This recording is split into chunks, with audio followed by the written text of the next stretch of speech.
What's up, everybody? It's me, Chris, once again, here to break down UFC 93 coming up this weekend from Dublin, Ireland, I believe.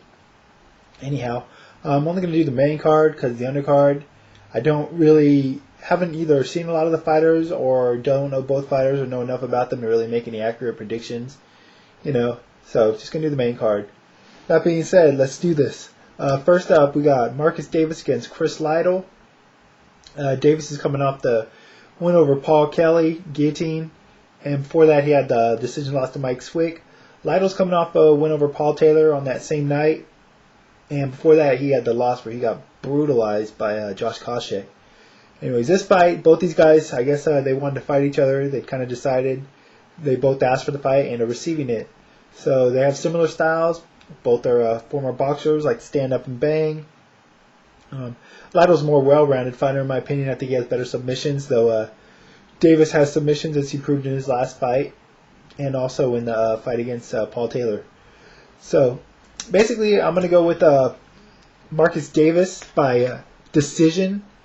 Like I said, they're both similar fighters. I think Marcus Davis has a little more power in his hands than Chris Lytle. Also, I just think he's the fresher fighter. Chris Lytle's been in a lot of fights. I'm not saying this slowed him down necessarily, or that isn't obvious, but it does have take its wear and tear on your body, being through so many tough fights, or so many fights, period, and training camps. So, it should be a very exciting fight, though. Probably going to be fight of the night, in my opinion, or one of the better fights in my night. So, it should be a stand-up brawl. Only way I see it really going to the ground is if someone's getting the worst end of it and tries to take it there, or if someone gets knocked down. But I'm going to go with Davis by decision. Next up, we got Rousimar Palhares against Jeremy Horn. Palhares is coming off the decision loss to Dan Henderson. Before that, he had the awesome armbar win over Ivan Salivari. Jeremy Horn is coming off back-to-back losses to submission guillotine losses to Dean Lister and Nathan Marquardt. So, this fight, I'm going to go with Rousimar Palhares. It doesn't bode well for Horn that he lost by submission, to Lister and Marquardt, and he's going up against one of the best Brazilian Jiu-Jitsu fighters in MMA. Also, I'm going to go with Horn just hasn't looked himself lately. People have been saying he looks like he's not even motivated. I don't necessarily know if that's the case. I just think Jeremy Horn has over 100 fights, and I think after time, much as with Chris Lytle, it's going to take its toll on your body, and over 100 fights, that's just, regardless, I don't care who you are, that's going to wear you down physically somewhat, and even mentally, I assume. So, once again, I'm going to go with Palhares being the younger, fresher fighter, and should be a good fight, but like I said, Horn got submitted in his last couple of fights in the UFC, and I see the same happening here. Don't really know what technique, but I'm going to go with Palhares by submission. Maybe a guillotine, or a rear naked choke, we'll see. Next up, we got Alan Belcher versus Dennis Kane. Dennis Kane making his UFC debut, finally. He's coming off a first-round TKO win over Marvin Eastman. Immediately before that, but he had losses last year in late 2007 against Gegard Mousasi and Yoshiro Akiyama. Not that those results are that surprising, but I was kind of surprised how one-sided those fights ended up being, how easily he lost. Alan Belcher, he's coming off a split decision win over Ed Herman, a fight I actually gave to Herman. As far as the decision, I thought Herman won, but Belcher got the decision. It was a close fight either way. Before that, he lost to Jason Day. In regards to Belcher, he's very inconsistent. He'll look really good one fight, and then the next fight he'll lose and just look not nearly as, the same fighter. And Dennis King, like I said, he had those losses to, Mousasi and Akiyama. But those are really top 10 fighters, in my opinion, in the 185-pound division. So, this should be a really good fight. Another really exciting fight. I think Kang's a little more well-rounded. Belcher's, I think, got the better stand-up, but I think Kang can hang there. And I think he has a better ground game. I think he has better wrestling and better jiu-jitsu. I also think Kang, long time waiting to get in the UFC. I think he's really wanted to get here for a long time. And I think he's going to try to make the most of his opportunity. I see Kang by decision. He doesn't really have a ton of power. And Belcher's been able to hang with guys that I think are maybe physically stronger and tougher than Kang. So I think it should be a good fight, back and forth. But I think Kang will probably win 2 rounds to 1, maybe unanimous decision. Next up, one of the big fights. Mark Coleman, the Hammer, against Mauricio Shogun Hua. This is a rematch of a fight that happened back in 2006. I'm sure you all know by now already, but Coleman went to take Shogun down. Shogun posted with his arm, dislocated his elbow.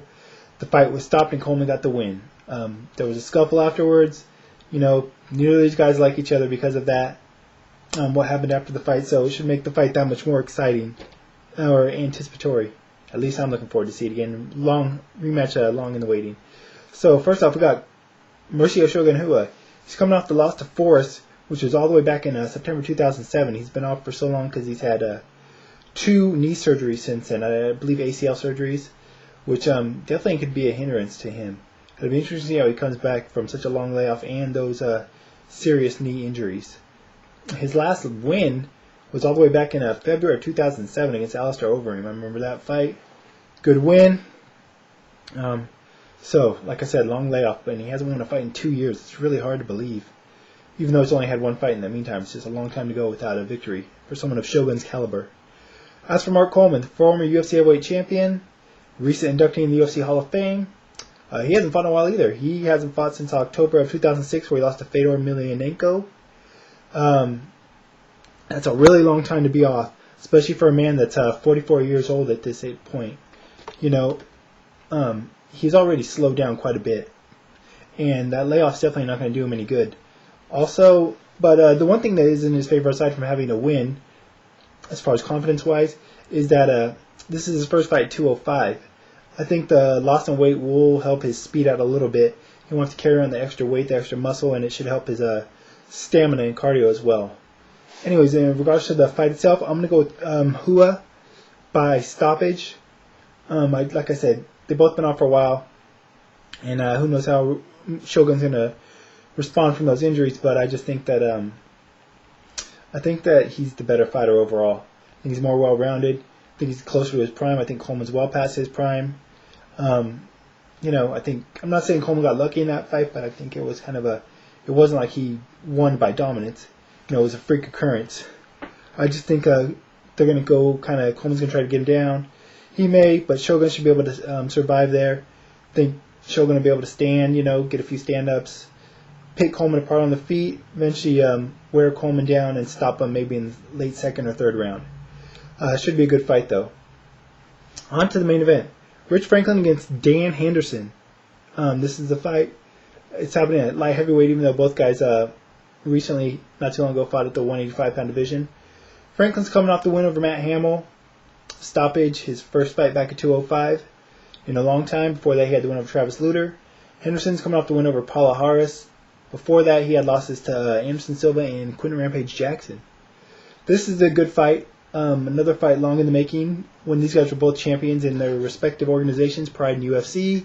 Fans were clamoring to see this fight. That was a couple years ago, but it still should be a good fight. Even though it is happening at 205, which could be better. It depends. Both guys have looked good at that weight throughout their careers. I'm going to go with Henderson by decision. This is really a fight that could go either way. It's probably 50-50, actually. I think Franklin's the better stand-up fighter. I think he has the better jiu-jitsu. Henderson's got the better wrestling, and he has more power. I just think Henderson will be able to dictate where this fight will take place. It'll probably be a lot of it standing, where Henderson doesn't mind fighting, and I think Franklin might be able to get the better of him with kicks and having better skill technique. Although Henderson has that big right, and if he lands, I think he can drop and hurt Franklin and possibly finish him there. And that's where I could see it winning. But Henderson also has the option of being able to take Franklin down. Franklin has pretty good wrestling defense, but I just think Henderson has better wrestling, good enough wrestling to be able to take him down. And controlled top game. I think that'll probably be his game plan.